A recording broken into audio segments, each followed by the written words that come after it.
you're telling them not to be one of them, pal. I know some good people in Liverpool, and I'll tell you what, you are... Why was that? I'm still not happy, you know, because I think he's done what he's had to do in his career. Two-time heavyweight champion of the world, made plenty of money. He's nothing to prove to nobody, and yet he's here again. All I can say is, it's an addiction, isn't it? Like anything else. The Gypsy King has took him over completely. He is the Gypsy King. Tyson Fury got lost a few years ago on the road somewhere. The build-up to Tyson Fury's upcoming clash with Mariusz Wach has taken an unexpected turn, and the biggest talking point isn't the opponent standing across the ring. Instead, it's the growing concern coming from inside the Fury family itself. John Fury has once again found himself at the center of attention after publicly questioning the direction Tyson Fury's career is heading. In recent appearances, John Fury has made it clear that he isn't fully convinced this comeback is the right move.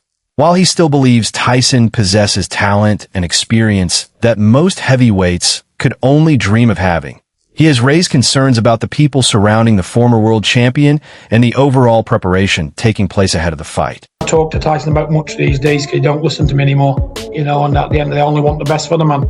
He's me. According to John, the biggest danger isn't necessarily the opponent. The real issue is whether Tyson is receiving honest advice from those around him. He believes too many people in boxing tell fighters what they want to hear rather than what they need to hear. For a fighter who has achieved everything Tyson has, that kind of environment can become a serious problem. People around me never have and I never will, because I'm a psychopath. I can't have a million people around me, because it doesn't work. I just have the same old people I've always knew, that's it. I'm not interested in making new friends, I'm not interested in what the next man's got, I'm not interested in what the next door neighbour's doing, don't care. Keep myself to myself. Tyson Fury, on the other hand, remains confident.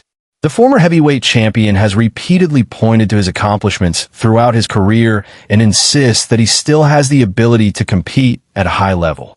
Fury believes his experience, ring IQ, and natural boxing instincts remain major weapons despite questions about his future. However, John Fury isn't the only person raising concerns. I don't want to be anything. I don't want to be his trainer. I don't want to be involved in his business. I don't want to be involved in anything. I just want him to give me enough respect and say, well, hang on, my dad may have a point there as a father, because I think more of him than his training camp, than his people around him. He's my son. But at the minute, all of a sudden, what I say don't matter. What I say is not what he wants to hear, you know, because they can get used to hearing bullshit, can't they? And that, what happens every time. Boxing journalist Liam Goff has also questioned whether Tyson is still operating at the level fans became accustomed to during his championship years. Goff acknowledged Fury's achievements, but suggested that every fighter eventually reaches a stage where maintaining elite performances becomes increasingly difficult. His comments added further fuel to the debate already surrounding the fight. But he's saying that Tyson isn't himself anymore. And I tend to agree with John Fury. He's certainly not at his best anymore. I mean, how could he be after everything he's been through and stuff like that? So I tend to agree with that, right? But he was saying words to the effect of that the Wilder trilogies took some... Meanwhile, Peter Fury has offered a more balanced perspective. Peter believes Tyson still has the ability to produce impressive performances when fully motivated and properly focused. At the same time, he stressed that preparation and discipline remain critical factors. According to Peter, talent alone isn't enough at this stage of a fighter's career. Well, whether he can take him or not, he shouldn't be taking him, and he knows that. But when he's on his A game and he boxes, he can box. He ticks all the boxes, trust me. And he's exciting as well.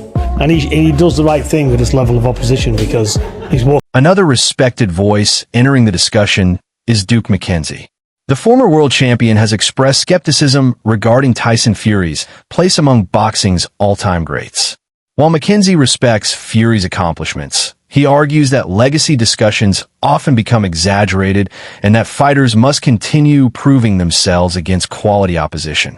Those comments naturally increase the pressure surrounding this comeback. You know, obviously Fury's got his own fans and people that think that he is a legend and one thing and another. Well, that's all well and good, but you've got to look at his resume. It doesn't stack up. Not to the great fighters. It doesn't stand. Promoter Frank Warren has also addressed the situation. Warren made it clear that Tyson's return is entirely his own decision.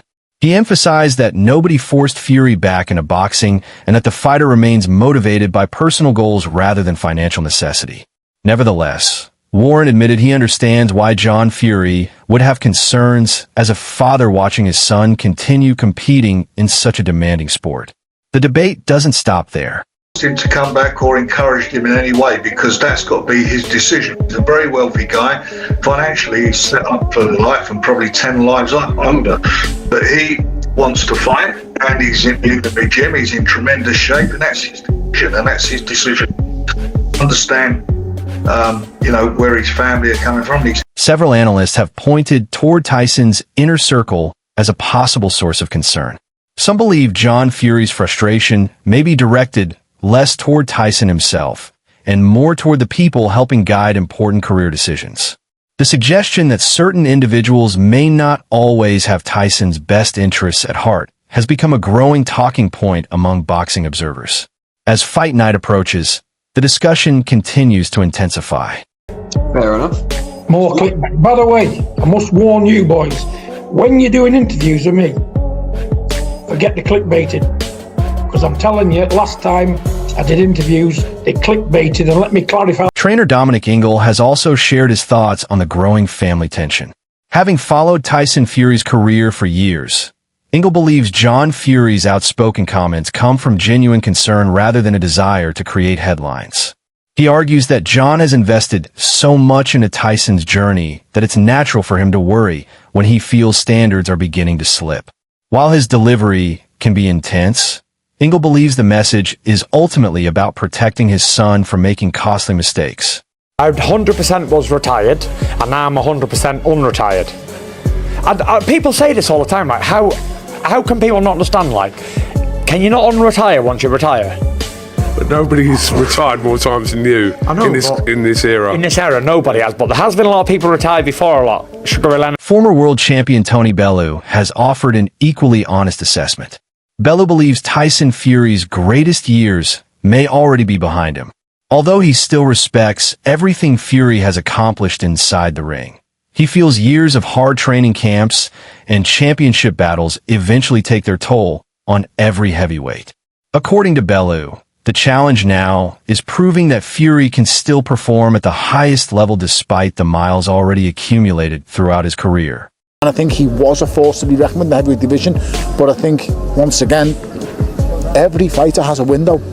I think his window's passed, which I'm sorry for, because it's a shame, because he's beat some really good fighters, and he's been in some really hard scraps, and I think he's showing that he's worse for wear for them scraps. John Fury has continued reinforcing that point by insisting there is still time for Tyson to succeed, but only if complete discipline returns to training camp. He has suggested that Tyson must surround himself with experienced voices willing to challenge him rather than simply agree with every decision. In John's opinion, returning to the standards that once made Tyson dominant is the only path toward another successful chapter. Load of crap. A load of crap. It was spoke about his representatives, his lawyer, as along with Tom. Duke McKenzie has also reminded fans that Tyson Fury remains one of boxing's biggest personalities. His charisma and confidence have always attracted attention, but McKenzie believes entertainment alone won't answer the growing questions surrounding his form. The only convincing response will come inside the ring. A dominant performance against Mariusz Wach would immediately quiet many critics, while anything less could create even more uncertainty about Tyson's future. Emphatic victory to wet everybody's whistle, get everybody talking about him again. Ultimately, talk's cheap. You can talk up the fight all you want. I'm going to do this, I'm going to do that, I'm going to smash him. All the things that he may or may not say before the fight, because we're used to it now. We've heard it a million times over. What everybody needs to see is the proof's got to be in the pudding. What's he got left? Tony Bellew has also questioned whether this matchup truly provides the challenge many fans were hoping to see. While respecting Wach's long career, Bellew believes many supporters expected Tyson Fury to return against stronger opposition if he intends to compete for major heavyweight honors again. For Bellew, actions inside the ring will ultimately matter more than any pre-fight promises. Everything you're good at is being taken away from you. What's to stop him? I mean, what's he got to lose? He's getting paid. He's doing what he wants, and fair play to him. Just leave him to it. But as I say, I hope both of them come out healthy and catch the loss of them. Johnny Nelson has echoed similar concerns. He believes that seemingly straightforward fights can become dangerous if a favorite overlooks the opponent standing across the ring. Nelson warns that complacency has surprised many champions throughout boxing history, making preparation every bit as important as natural ability. His advice is simple. Treat every opponent with complete respect. It's like 46 years old. I think he's 133. At those 33, he's stopped 20. He's lost... I think he's been stopped 8 or 10 times, I can't remember, but what I'm saying is, so there's no threat there, there should be no threat there, and this is how they're looking at it. They're going to take the flack, they're going to take the criticism, Tyson Fury's camp, for picking this opponent. He just wants to get out. So this isn't about the opponent, this is about Tyson Fury just getting out there, getting a bit of sweat on, try and steal a bit of thunder from AJ's performance the day after. Carl Froch has also questioned Tyson Fury's motivation for returning. Froch wonders whether the comeback is driven by unfinished competitive ambitions or simply another business opportunity. Until Fury proves otherwise inside the ring, Froch believes those questions will continue following him. Because he is trying to get attention, he's trying to stay in the limelight and keep in the public eye, or is he trying to do it as a negotiating ploy, so when he's retired it's going to cost a bit more money to get him out of retirement? But either way, if I'm totally honest, I'm getting fucking sick of it. I'm really just losing interest. Wade Plem has been among the most critical voices, describing the contest as lacking genuine competitive intrigue. He argues that easy victories alone won't restore Tyson Fury's standing among the sport's elite. If Fury wants to silence doubters, stronger performances against stronger opponents will eventually be required. This guy, Mariusz Wach, was just in a freak show, and he's clearly being paid just to step into the ring and lose to Tyson Fury. There is no competition aspect. There's no reason for this. They better not put this on Netflix. Holy shit, they better not. Put this on Netflix. It is on Netflix. Well, I shouldn't say that. These posters, they can be deceiving at times. I don't think there's been an actual official announcement. Yeah, it's in Thailand as well, so all the lady boys can come and watch, I guess. I don't know. They gotta pay us to watch this? Yeah, bro. This is garbage. This is garbage. If this goes longer than a round or two, this is absolute garbage. With opinions divided across the boxing world, one thing is certain. Tyson Fury now enters this fight carrying more than expectations of victory. He carries the weight of public scrutiny, family concerns, and growing questions about whether another successful chapter still awaits. When the opening bell rings, only his performance inside the ring will determine whether the critics, or Tyson Fury himself, have been proven right.